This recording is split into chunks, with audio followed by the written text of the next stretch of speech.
마태복음 21장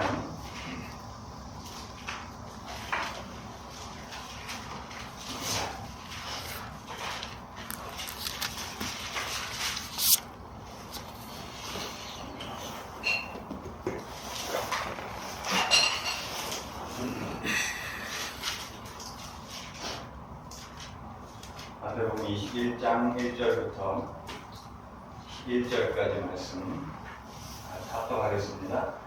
그들이 예루살렘에 가까이 가서 람산 대박에 이르렀을 때 예수께서 그 제자를 보내시며 이르시되 너희는 맞은편 마을로 가라. 그리하면 본네인 나귀와 나귀 새끼가 함께 있는 것을 보리니 풀어 내게로 끌고 오라. 만일 누가 무슨 말을 하거든 주가 쓰시겠다 하라. 그리하면 즉시 보내리라 하시니 이는 선지자를 통하여 하신 말씀을 이루려 하심이라. 일렀을 때 시온 딸에게 이르기를 내 왕이 내게 임하나니 그는 겸손하여 나귀 곧 멍에 매는 짐승의 새끼를 타도다 하였느니라. 제자들이 가서 예수께서 명하신 대로 하여 나귀와 나귀의 새끼를 끌고 와서 자기들의 겉옷을 그 위에 얹으매 예수께서 그 위에 타시니 무리에 대다수는 그들의 겉옷을 길에 펴고 다른 이들은 나뭇가지를 베어 길에 펴고 앞에서 가고 뒤에서 따르는 무리가 소리 높여 이르되 호산나 다윗의 자손이여 찬송을 받아 주의 이름으로 오시는 이여 가장 높은 곳에서 호산나 하더라. 예수께서 예루살렘에 들어가시니 온 성이 소동하여 이르되 이는 누구냐 하거늘 우리가 이르되 갈릴리 나사렛에서 나온 선지자 예수라 하니라. 아멘. 마태복음 21장 1절부터 11절 말씀입니다. 각자의 예수 하는 제목으로 말씀 전하겠습니다. 주님이 언제 오실지는 아무도 모르는데 오늘 서 목사님 때문에 이렇게 오시길 하는 줄 알았습니다. 갑자기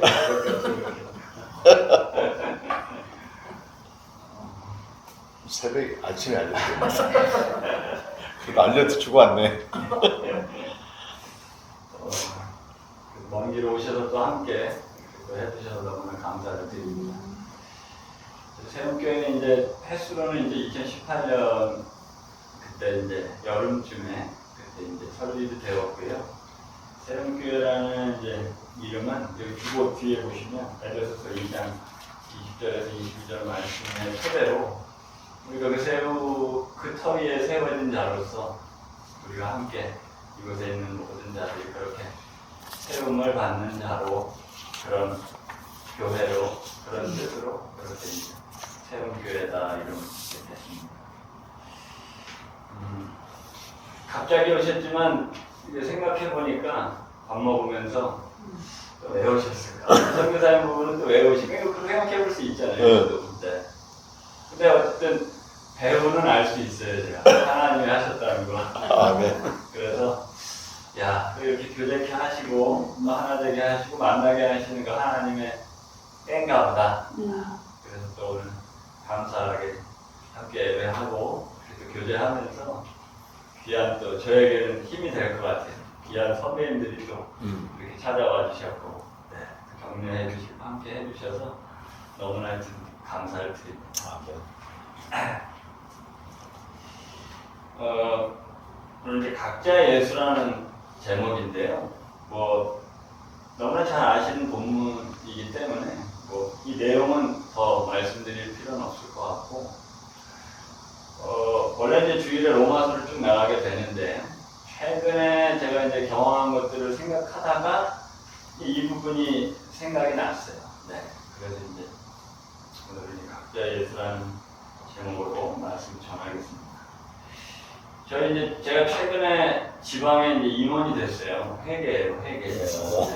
근데 그냥 그래도 이게 섬김직이니까 그래 내가 2년 동안 하자. 누군가의 행정을 또 하긴 해야 되니까 충실히 깨끗하게 내가 하자 해서 이제 회계를 하게 됐는데 저희 지방에 좀 큰 교회가 있어요. 그 교회에 이제 담임하던 분을 은퇴를 했고 또 근처에 작은 교회 하나를 이렇게 세워가지고 거기서 이제 당신이 하시고 싶은 거를 계속 하시는 거예요. 그러면서 이제 그 큰 교회에도 영향력을 계속 행사하고. 네. 근데 그분이 가끔 이제 세미나 같은 걸 주최를 해요. 근데 저희 지방이기 때문에 또 지방의 임원들이 그냥 인사차 이렇게 가서 점심이나 먹고 오는 이제 이렇게 해서 저는 애초부터 안 간다고 못을 박았는데 다른 또 목사님이 같이 가자 그래서 그래 그냥 가서 나도 뭐 보고 느끼는 걸 내가 또 이제 보고 오자 하고 이제 그렇게 해서 갔었어요. 갔더니 이게 이제 안산에서 캠프하기 전이거든요. 꽤 많이 모였어요 사람들. 근데 주제가 탈북민 신앙인 지도자 세미나예요. 네. 그래서 그분이 이제 하시는 건데 카달로그도 나눠주시고 보게 됐는데 좀 아니라는 걸 알았지만 그날 정말 그날 진짜 나는 누군고 여기 왜 와 있나 내가 지금 이런 탈북민들이 많이 왔어요. 정말 실제 탈북민들이. 왜냐면 탈북민 신앙의 지도자 세미나니까 앉아서 대충 인원을 세보니까 80명 넘는 것 같아요.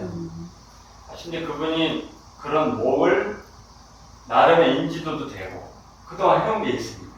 목을 쓰는 장소도 해결이 되고 그분들에게 또 조금의 여비도 지급할 능력도 돼요. 모인 거예요. 일단 모였는데 카달로그에 보면 이제 북한의 뭐 주체사상부터 주사파부터 시작해서 이걸 다 말씀으로 해석을 해요. 네. 진짜 깜짝 놀랐어요. 야, 이렇게. 그러면서 뭐 에스더가 했던 이것 또한 또 이걸 다 북한과의 남한과 뭐 하나님이 축복한 나라의 뭐 이런 흐름부터 시작해서 이제 그렇게 하는 거예요. 제가 거기 앉아 있는데 그러면서 이제 앉아서 그 앞에서 하시는 분을 보면서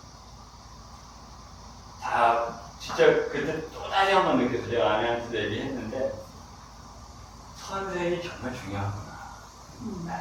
진짜 그때 뼈대기 느꼈어요. 이 이론들을 이렇게 모아놓고 이렇게 헛소리를 하나. 근데 저는 이제 며칠 있으면 또 안산에서 캠프하는 걸 알거든요. 거기는 선교사님들이 50명 정도 이렇게 해서 모이는데 이렇게 다른가. 이런 것들을 제가 이제 느꼈습니다. 선생이 정말 중요하구나. 가르치는 데가 정말 중요하구나 하는 것을 제가 정말 느꼈습니다. 복음은 말하지 않아요. 그냥 말씀을 가지고 엉뚱한 그 모든 것들을 다 해석을 해서 정말 웃긴 건 점심 먹기 전에 6.25의 노래도 불렀어요. 6.25의 노래도 맨 뒤에 6.25 노래 보고 하가지고 이렇게 해서 불렀다니까요. 너무 기가 차가지고 내가 밥만 먹고 왔는데 그거 보면서 정말 전하는 자가 중요하구나. 그러나 물론 성경에 보면 전하는 자의 책임도 있지만 또 그걸 받아들이는 자의 책임도 하나님은 분명히 물으신다고 말씀을 하셨잖아요. 그럼에도 저는 어쨌든 지도자의 입장에서 그분을 봤을 때 이 선생의 이 중요성 이것에 대해서 참 생각을 해보게 되더라고요. 지금 여름 수련회 시즌이고 코로나 끝나서 지금 막 건물 터지듯이 엄청나게 많아요. 청소년 집회, 뭐 청년 집회부터 시작해서 다양해요. 이게 이제 메신저나 뭐 페이스북이나 이런 곳에 보면 많이 광고들이 올라오게 됩니다. 근데 이제 대부분 그런 것들을 보면 공허한 게 너무나 많아요. 공허한 게 너무나 많아요. 엄청나게 많아요. 열심히 있고 엄청나게 많은데 실상 가보면 엄청나게 소란스럽긴 한데 실한 걸 하나도 없습니다.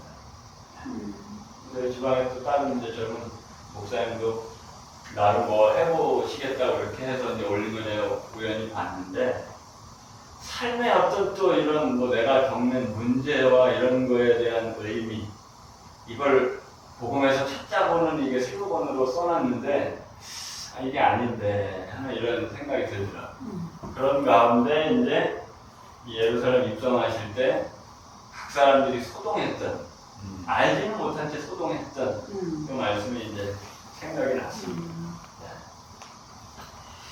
예수님이 이제 예루살렘에 가시게 되는 것은 순환받고 죽임 당하기 위함이시죠. 실제적으로는 뭐 하나님께서 이 모든 것들을 다 주관하신 것이고, 그런데 함께 있는 제자들조차도 예수님의 순환을 오해했습니다. 우리들은 알지를 못했어요. 저 역시도 참 복음을 알기 전에는 이런 제자들의 모습이었어요. 열심히 있고 부터는 있지만 알지를 못하는 거예요. 제자들은 이제 다윗과 같은 이 지상적인 어떤 현세적인 메시아로서의 그리스도를 기대했죠. 철저하게 땅에 있는 자의 생각입니다. 땅에 있는 자의 수준에서 그 수준이 나올 수밖에 없는 거예요. 당연한 거예요. 어떻게 영원에서 오신 분을 땅에서 난 자가 어떻게 알 수가 있겠습니까? 당연하죠. 예수님이 이제 나귀를 타고 제자들에게 이제 가서 그 나귀 가져와라 하시고 이제 나귀를 타고 예루살렘에 입성하신 것은 철저한 이 겸손한 자의 행태십니다. 우리가 생각하는 그런 겸손이 아니죠. 왕이라고 한다면 화려하게 입성하잖아요. 나팔을 불면서 꽃가루 날리면서 이렇게 입성하는데 예수님의 이러한 입성은 철저히, 그러니까 우리가 땅에서 난 자로서 행할 수 없는 겸손입니다. 이 낮아짐입니다. 그러니까 우리가 흉내낼 수 있는 건 아니에요.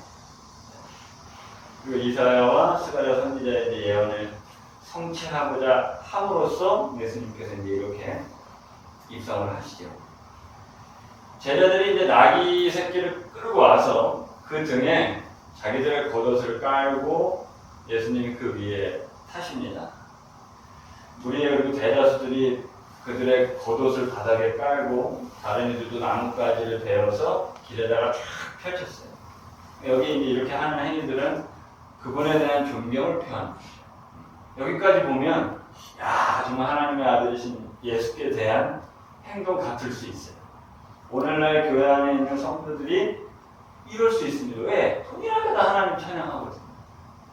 열심을 내거든요. 기도도 하고 할 거 다 한단 말이에요. 그러니까 그냥 봤을 때는 그분을 환호하는 것 같고 그분으로 말미암아 기뻐하는 것 같을 수 있어요. 교회 안에 얼마든지. 오늘날 이들이 다윗의 자손 호산나 찬송하리로다 하면서 막 찬양하잖아요. 구원하소서 뭐 이런 뜻인데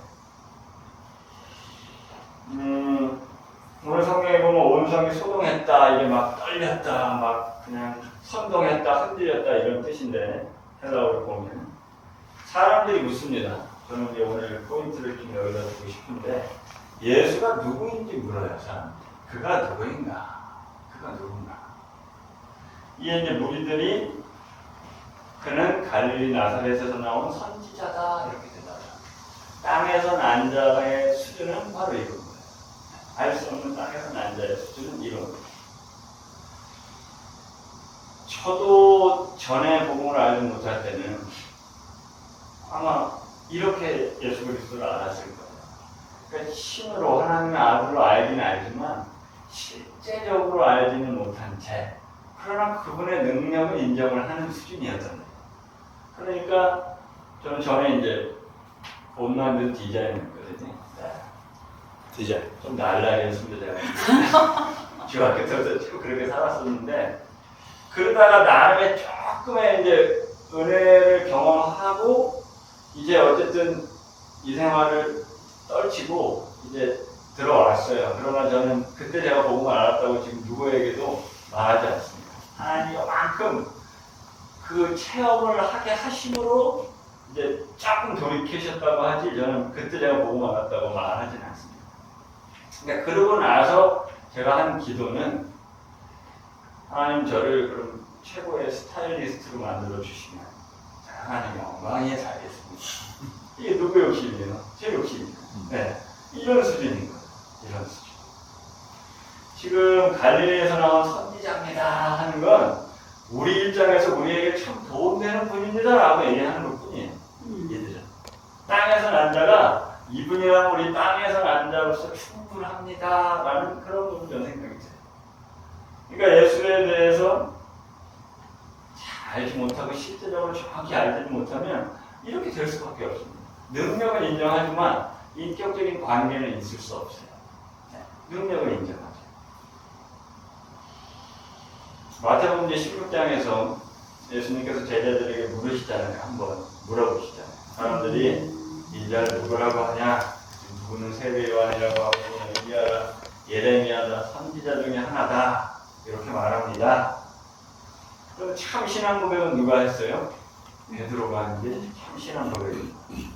주는 그리스도시요 살아계신 하나님의 아들이십니다.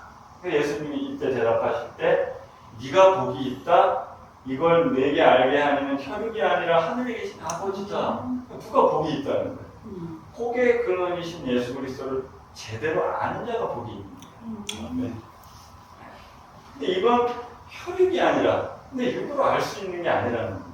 하나님께서, 성령께서 알게 해야 이 사실을 알게 된다. 얼마든지 알지 못한 채 소동하는 이 한국교회의 역사가 지금도 계속 되고 있습니다. 계속 되고 있습니다. 제가 예전에 한번 말씀드렸는데 필리핀에 이제 이 블랙 나사렛 예수 축제라고 있습니다. 이게 이제 1606년에 스페인 선교사들이 멕시코에서 검은 예수상을 배에서 싣고 오다가 배가 불이 나요. 근데 하필 또 그 예수상만 안 탔어. 이게 얼마나 꺼리가 좋습니까? 네. 그때부터 그게 아주 신격화되는 거예요. 나무로 만든 검은 예수상. 그래서 블랙 나사렛 예수입니다. 그래서 해마다 이제 그 블랙 나사렛 축제를 엽니다. 그러면 축제 아닐 때는 사람들이 다 지나가면서 한 번씩 만지잖아요.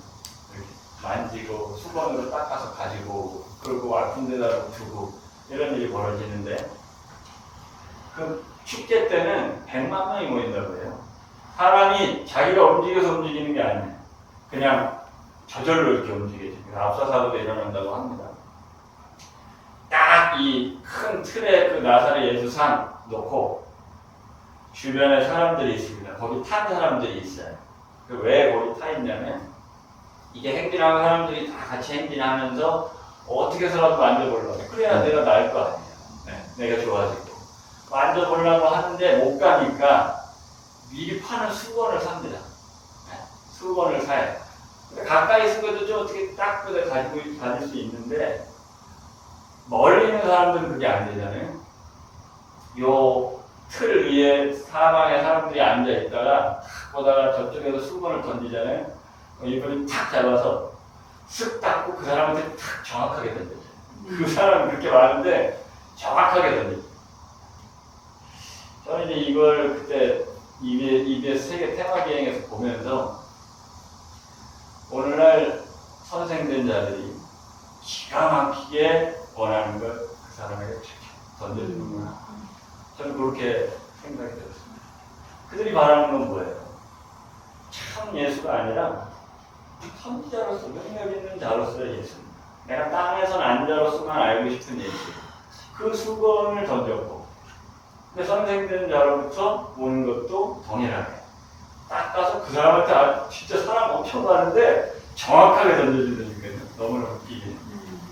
그걸 보면서 이게 블랙 나사렛 예수 축제인데 표적적이 왜 있는 걸까? 이게 과연 예수 축제라고 하는데 이게 뭘까? 그런 생각을 한번 해봤습니다. 지금 소동하는 무리들 그리고 제자들 역시 참 예수를 알지 못합니다. 참 예수를 알지 못합니다. 무리들이 고백하는 예수는 자기들이 보고 아는 대로, 아는 수준에서 이게 또 계속 이어져요. 내가 이제 예를 들어서 어떤 목사님 밑에서 이걸 이렇게 배웠다 하면 그 다음 사람도 똑같이 해요. 그리고 저는 어려서부터 어쨌든 교회를 떠나진 않았지만 그 일찌감치 하나님께서 뭔가 좀 권고하고 이게 아닌데 이렇게 좀 찾게 하시는 가운데 목사님 만나게 하셔서 감사하고 늘 저의 감시자로서 잘하고 있나 또 살펴주셔서 하여튼 감사합니다. 이게 모르는 선생이 계속 제자를 만드니까 그 제자들도 뭘 하겠어요. 오늘 또 부득이하게 그런 분들만 모였습니다. 네. 저희가 알지 못하면 어떻게 되겠어요? 땅에서 난자로서 내가 아는 예수가 균형이 섞여버리면 복음은 그냥 깨져버리게 됩니다. 그렇게 되면 그 다음 사람도 또 왜곡하고 또 그 다음 사람도 또 왜곡하고. 근데 이 왜곡된 신앙의 굳어짐이 상당히 깨지기가 어려워요. 안 듣습니다. 관심이 없어요. 말을 해도. 그리고 누군가는 나도 다 알고 있다 이렇게 생각합니다. 저는 정말 본인이 제일 먼저 이 갈급함과 곤고함이 있어야 된다고 생각해요. 거기서부터 시작이 된다고 저는 생각합니다.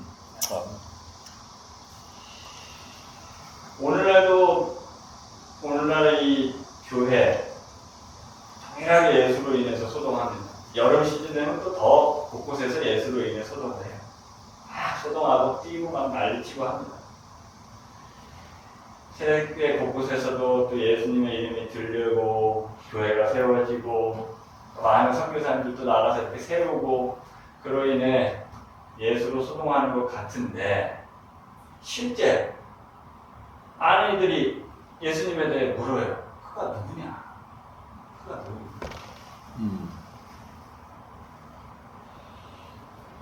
근데 이 물음이 교회 밖에서도 예수가 누구냐 묻지만 교회 안에서도 이게 끊임없이 제기되는 물음입니다. 예수가 누구냐?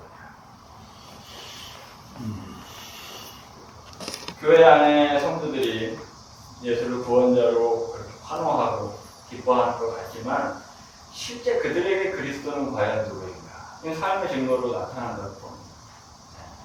왜냐하면 좋은 나무는 좋은 열매를 맺잖아요. 나쁜 나무는 나쁜 열매를 맺을 수가 없죠. 예수님을 지금 따르는 무리들, 그들이 확실히 지금 예수에 대해 한 고백은 자기들이 원하는 그리스도, 자기들이 원하는 구원자로 고백을 하는 겁니다. 이게 참 복음을 모르면요, 누구나 다 이바탕입니다. 다 이바탕이에요. 이걸 다르게 말하면 그냥 종교입니다. 종교예요, 그냥 종교. 다르게 말하면 두 글자로 종교예요. 종교도 마찬가지잖아요. 모든 종교는 다 내가 바라보는 대상의 신을 통해 내가 이 땅에서 잘 되는 게 그걸 원하는 게 종교입니다. 다 똑같아요. 불교든 뭐든 다 그 신과의 인격적인 관계를 원하는 건 거의 없어요. 다 내가 잘 되는 거예요. 그래서 그 신에게 뭔가를 드리고 열심을 내려는 거죠. 그러니까 내가 원하는 그리스도로 예수 그리스도를 안다고 한다면 이건 반드시 종교가 됩니다. 근데 이 종교가 굳어지면 그 공동체가 얼마나 무서운 거예요. 종교가 굳어지면. 사실 신천지나 이런 이단들 말해도 안 믿잖아요. 그거와 비슷하다고 저는 생각을 합니다. 왜냐? 내가 4, 50년을 그렇게 믿었거든요. 이게 깨지기가 쉽지 않다. 각자의 예수. 각자의 예수. 자기들이 원하는 예수.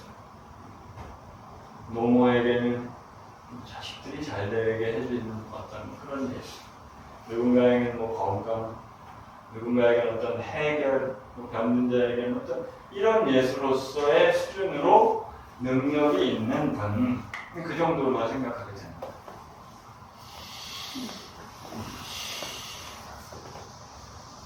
오늘날 이 한국 교회에서도 예수로 인해 많은 소동이 있는데 실제적으로는 참 그리스도는 숨겨져 있고 많은 성도들에게 감춰져 있습니다.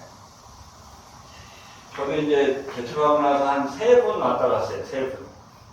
젊은 여성분 1분, 그리고 중년, 그리고 거기가 좀 더 이제 할머니이신 분, 이렇게 3분이 왔다 갔는데, 뭐, 제가 더 이렇게 하지 못한 그런 부분도 뭐, 있다고는 할 수는 있지만, 안 들리는 거예요. 들리질 않는 거예요. 그냥. 네, 제가 봤을 때 들리질 않습니다. 이게. 네. 그러니까 이제 금방 그냥 몇 번 나오시다가 자연스럽게 이렇게 또 이렇게 안 나오시더라고요. 참 그리스도는 숨겨져 있고 많은 성도들에게 지금도 감춰져 있습니다.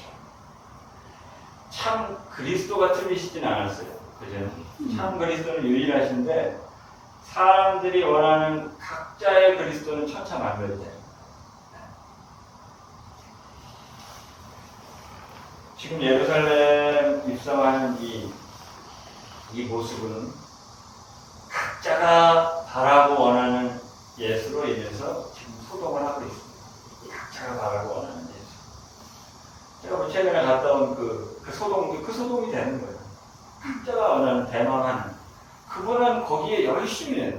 진짜 진심으로 열심히. 맞죠, 목사님? 진심. 몰라도 진심으로 열심으로 하잖아요. 몰라도. 진심으로 열심히. 각자가 대망하는 예수로 소동합니다. 그런데 정작 예수 그리스도는 각자가 원하는 메시아가 아니라 낮고 천하고 멸시받는 십자가에서 죽음을 당하신 분이 우리의 왕이시라. 그러니까 못 견디는 거예요. 그죠? 못 견디. 왜 못 견디냐 하면 내가 생각하는 예수의 상이 탁 미리부터 자리를 잡고 있기 때문에 이와 반대되는 걸 드러내면 못 견디는 거예요. 제자들도 못 견뎌요. 어디 감히 제가 뭐 맡겠습니다 이러잖아요. 예수를 생각하는 것 같지만 전혀 상관없잖아요. 누군가 상관없죠. 빌라도가 이분이 너희들의 왕이다 했더니 못 견디잖아요. 네. 아니야, 저분 우리 왕 아니야. 저렇게 지금 비참하고 저렇게 초라한, 저 사람은 우리 왕 아니야 라고 보는 사람들이 다 불이 나요. 네. 실제적으로는 그분이 우리의 왕이죠. 그분에게만 생명이. 왜? 그러니까 복음까지 아직 접근이 안 된 겁니다. 땅에서 난 자로서 아직까지 이 복음을 거치지 않으면 종교로서 예수로 볼 수밖에 없는 거예요. 근데 철저하게 이 예수 그리스도를 십자가를 통과하게 될 때 이 비밀이 계시가 되어서 알게 됩니다. 십자가에 달리신 예수 그리스도가 우리의 참된 그리스도시고 하나님의 아들이시고 생명이십니다. 그래서 우리가 그 하나님을 진정 바르게 알 수 있는 것이 바로 예수 그리스도의 십자가다. 고통, 멸시, 천대, 비참함 이런 어둠의 자리에서 우리가 하나님을 비로소 바르게 알 수 있다.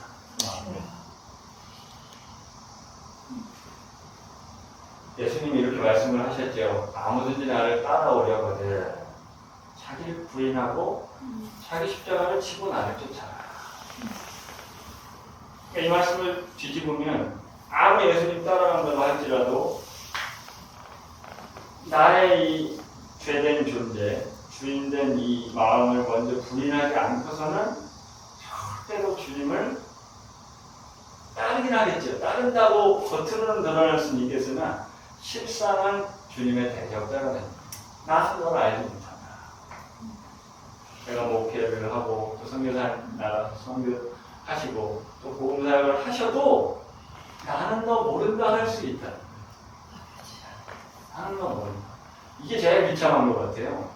정말 열심히 했는데 한다고 했는데 그 끝에 난 너 모른다라고 하면 이거 진짜 비참한 거죠.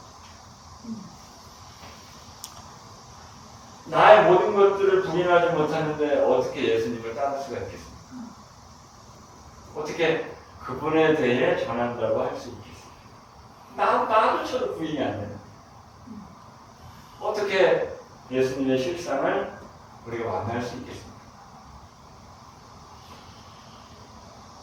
예수님 당시에 이제 이 로마 제국에서 행해졌던 가장 심한 게 십자가 형제잖아요.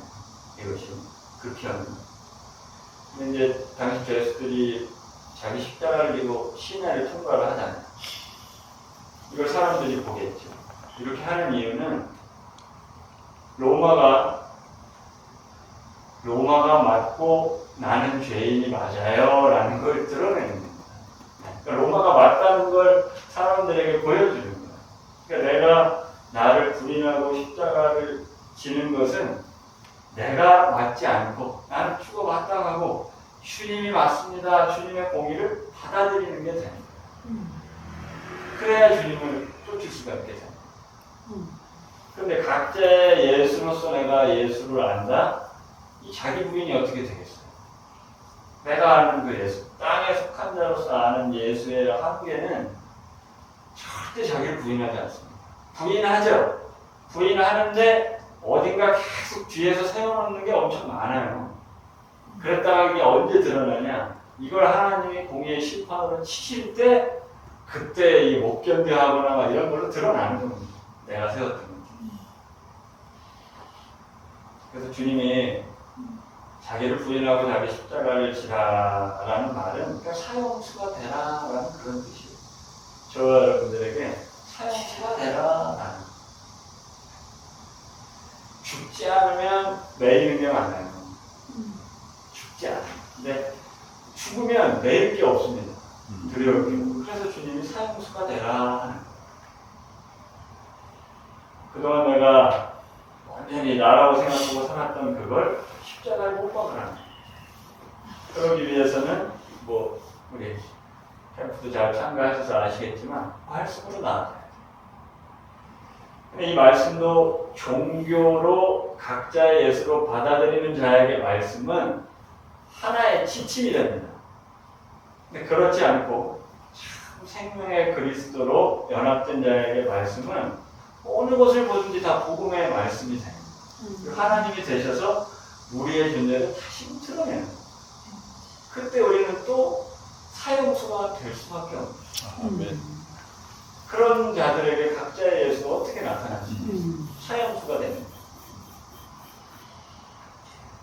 매일매일 주님을 따르기 위해서는 자기를 부인해야 돼요. 순서가 있어요. 자기 부인이 안 됐는데 십자가를 어떻게 지겠습니까? 합당한 공의의 심판을 받아들여야 십자가에 연합이 될 텐데 이게 합당하지 않은데 이렇게 되면 십자가에 누가 올라갈 수 있겠어요? 내가 아무것도 아니구나. 나는 다 틀리구나. 이렇게 고백되어야 되는데 근데 이것이 어떤 나의 뭐 지성으로서 그것이 아니라 말씀으로 다가오시는 이 하나님 앞에서 존재를 발견하실 때 사형수가 되는 게 맞구나. 주님 맞습니다. 이렇게 되지 않을까 생각을 합니다. 아멘. 정리하겠습니다. 나에게 예수는 누군가? 이 질문은 계속돼야 된다고 생각을 해요. 나에게. 안다고 알아서 전하는 자도 늘 이거를 물어야 된다고 생각을 합니다. 나에게 예수는 누군가? 십자가에 달리신 예수 그리스도가 저와 여러분들의 왕이십니다. 그 성령께서 바로 이 사실을 하나 말씀 앞에서 우리에게 깨우쳐 주십니다. 이러한 은혜가 저와 여러분들의 삶과 사역과 맡겨진 사명 가운데 늘 있으셔서 우리 각자의 예수가 아니라 십자가에 달리신 우리의 왕 되신 생명의 예수가 다 우리가 연결되어진 그 예수 그리스도로서 그렇게 신앙하시고 살아가시는 모두 되시기를 축원합니다. 아멘.